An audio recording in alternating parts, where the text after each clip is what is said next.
ఢిల్లీలో జరుగుతున్న ఘటనకు మద్దతుగా విశాఖలోని చూసుకుంటే ఆంధ్ర యూనివర్సిటీలో విద్యార్థులు పెద్ద ఎత్తున ఆందోళనకు దిగారు. ఈరోజు చూసుకుంటే ఎస్ఎఫ్ఐతో పాటు అన్ని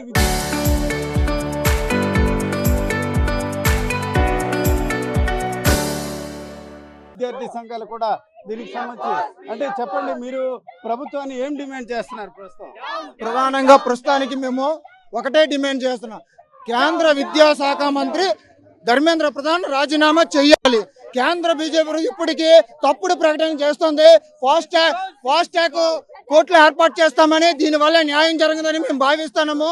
ఏదైతే ఢిల్లీలోని విద్యార్థులపై యువజనులపైన జరిగినటువంటి దాడికి మీరు బీజేపీ ప్రభుత్వం ప్రధానమంత్రి బహిరంగంగా క్షమాపణ చెప్పి విద్యాశాఖ మంత్రిని తక్షణమే ఆయన్ని రాజీనామా చేయించాలని మేము విభజన సంఘాలుగా విద్యార్థి సంఘాలుగా డిమాండ్ చేస్తున్నాము. ఏదైతే మీ ప్రభుత్వంలోని దాదాపు 22 మంది చనిపోయారు, వీటికి నైతిక బాధ్యత వహించాలని మేము డిమాండ్ చేస్తున్నాం. ఓకే, ఇప్పుడు ప్రభుత్వం చర్చలు జరుపుతుంది అని చెప్తున్న దశలో కూడా ఎందుకు ఆందోళన చేస్తున్నారు? ప్రభుత్వం చర్చలు జరుపుతా ఉన్నది కరెక్టే. 22 లక్షల మంది విద్యార్థులు నీట్ పరీక్ష రాస్తే అందులో విద్యార్థులు ఆత్మహత్యలు చేసుకుంటే పట్టించుకోలేదు.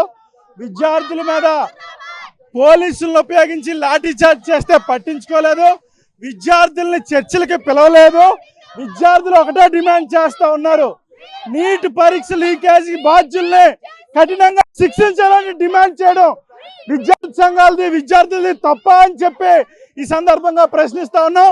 నిజంగా ప్రధానమంత్రి గారికి చిత్తశుద్ధి ఉంటే విద్యాశాఖ మంత్రితో రాజీనామా చేయించాలని చెప్పి డిమాండ్ చేస్తా ఉన్నాం.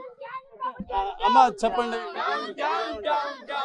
ఈ రోజు మా అందరిది ఒకటే సమస్య. ఈ రోజు బంద్కి పిలుపునివ్వడానికి కారణం ముఖ్యంగా మా ప్రధానమైన డిమాండ్లు రెండు.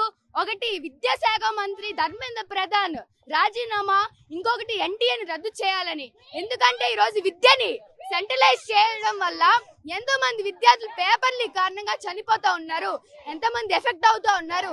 కాబట్టి విద్యార్థులందరం కూడా దీని వల్ల బాధలు పడుతున్నాము అని పెద్ద ఎత్తున జంతర్ మంతర్ వద్ద మా విద్యార్థి సంఘాలన్నీ కూడా ఆందోళన తెలియజేస్తూ ఉంటే, వాళ్ళపైన ఢిల్లీ పోలీసు అలాగే కేంద్ర ప్రభుత్వం పెద్ద ఎత్తున లాఠీ చార్జీలు, టియర్ గ్యాస్లు ప్రయోగించిన సంఘటన, దీన్ని విద్యార్థులందరూ కూడా బాధాకరమైన సంఘటన. దీన్ని మేము తప్పకుండా ఖండిస్తున్నాం.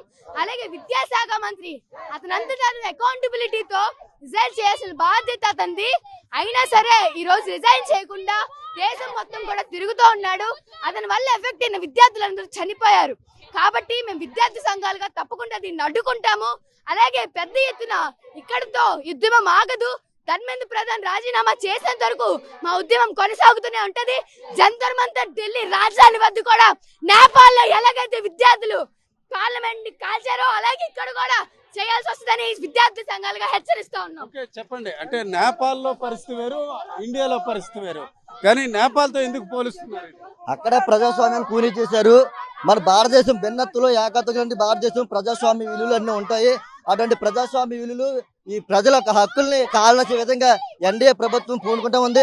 అందులో భాగంగానే ఈ ఏదైతే కేంద్ర విద్యాశాఖ మంత్రి ఎవరైతే ఉన్నారో ఆయన హయాంలోనే దాదాపు ఈ రోజు ఆయన వచ్చిన కాంచి 152 పేపర్ లీక్లు అవ్వడం జరిగింది. ఇందులో ముఖ్యంగా నీట్ పేపర్ అనేది ఎంతో పేద విద్యార్థులు ఎంబీబీఎస్ చేయాలనేది కోరుతూ ఉంటారు. లక్షల ఫీజులు ఇచ్చించి రాత్రి పగలు కష్టపడి చదువుతారు.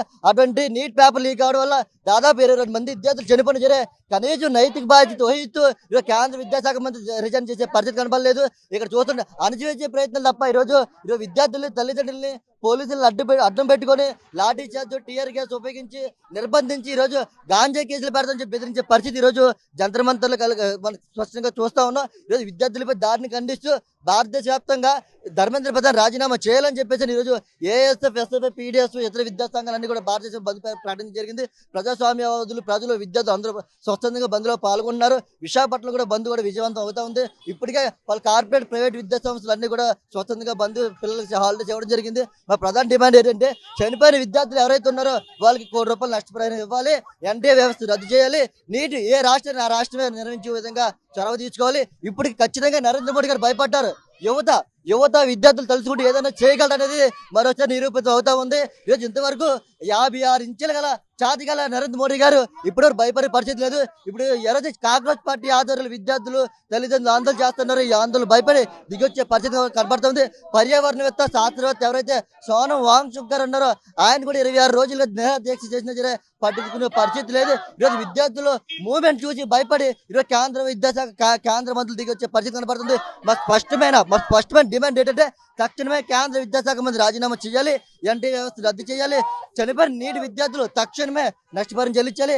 ఎవరైతే పోలీసులు లాఠీచార్జ్ చేశారో ఆ పోలీసులపై చర్యలు తీసుకొని అక్రమంగా పెట్టిన కేసులను తొలగించాలని చెప్పి ప్రధాన డిమాండ్ చేస్తున్నాం. లేని పక్షంలో మరింత విద్యార్థుల్ని అందరినీ చైతన్యం చేసి మరింత ఉద్యమాలు శ్రీకారం చుడతాం. ఈ రాష్ట్రంలో కూటమి ప్రభుత్వం కూడా పూర్తి చాలా విద్యార్థులు పక్కన పెట్టే పరిస్థితి వస్తుంది.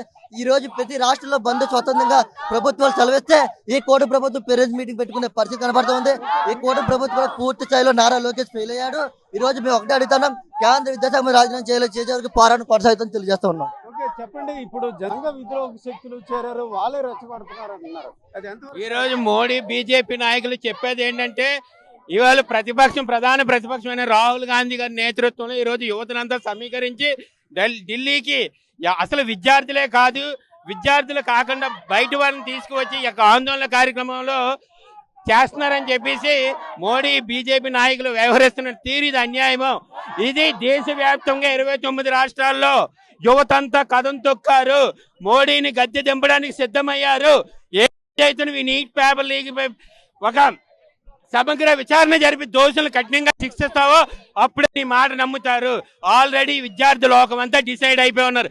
నిన్న ఒక ప్రకటన చేశారు, ఫాస్ట్ ట్రాక్ కోర్టు ఏర్పాటు చేసాం, దోషులను అందరూ కఠినంగా శిక్షిస్తాం. ఈ రోజు ఫాస్ట్ ట్రాక్ కోర్టు కాదు, ఈ రోజు విద్యార్థి లోకం అంతా కూడా 29 రాష్ట్రాల్లో విద్యార్థులు నిన్ను గద్దె దింపడానికి పాతాలను తొక్కడానికి సిద్ధమయ్యారని చెప్పి ఈ రోజు అదే సందర్భంలో నిన్న విద్యార్థి యోజన వామపక్ష విద్యార్థి సంఘాలందరూ కూడా నిన్న చలో లోక్భవన్ కు వెళ్ళడానికి పోలీసులు అనుమతి ఇచ్చారు. ఒక రిప్రజెంటేషన్ ఇచ్చి ధర్మేంద్ర ప్రధాన్ రాజీనామా చేయాలని అనుమతి ఇచ్చినట్టు ఇచ్చి దాన్ని వెనక తీసుకొని విద్యార్థిని యువతని గాయపరచడం ఇది ప్రజాస్వామిక విరుద్ధం. దీనిని విద్యార్థులు యువత ఈ రాష్ట్రంలో గాని దేశంలో ఎవరో క్షమించరు. ఎక్కడున్న మన రాష్ట్ర విద్యాశాఖ నారా లోకేష్ గారు వాళ్ళకి మోడీ ప్రభుత్వానికి భజన చేస్తున్నారు తప్ప విద్యార్థుల సమస్యలు కాని వారిని పక్షాన మాట్లాడుకుని దుర్మార్గమైంది. అందుకని ఈ రోజు రాష్ట్ర వ్యాప్తంగా విద్యా సంస్థల బంద్లో ఈ రోజు ఏయు కాలేజీ నుంచి మధ్యపాలెం వరకు ఈ నిరసన ర్యాలీలో ఇప్పుడు ఇక్కడ ఈ కార్యక్రమం మానవాళం కూడా చేయడం జరుగుతుంది. ఈ రోజు చూసుకుంటే ఆంధ్ర యూనివర్సిటీతో పాటు విశాఖలోని వేర్వేరు విద్యా సంస్థల్లో కూడా పెద్ద ఎత్తున ఈ రోజు బంద్ కొనసాగుతుంది. ముందుగానే ప్రైవేట్ విద్యా సంస్థలు సెలవు ప్రకటించాయి. ప్రధానంగా చూసుకుంటే కేంద్ర విద్యాశాఖ మంత్రి ధర్మేంద్ర ప్రధాన్ రాజీనామా చేయాలి, అలాగే ఈ ఉద్యమంలో విద్రోహ శక్తులు చేరారని జరుగుతున్న ప్రచారం కూడా తప్పుడు ప్రచారం. ఎట్టి పరిస్థితుల్లో కూడా ప్రధాని నరేంద్ర మోడీ తలవగ్గాలి, ఖచ్చితంగా నీట్ పేపర్ లీక్ కు బాధ్యులు ఎవరు ఉంటారో వారిపై చర్యలు తీసుకోవాలని కూడా ఇక్కడ విద్యార్థులు డిమాండ్ చేస్తున్న పరిస్థితి మనకు కనిపిస్తుంది. కెమెరా పర్సన్ తిరుపతితో రామచంద్ర, RTV, విశాఖపట్నం.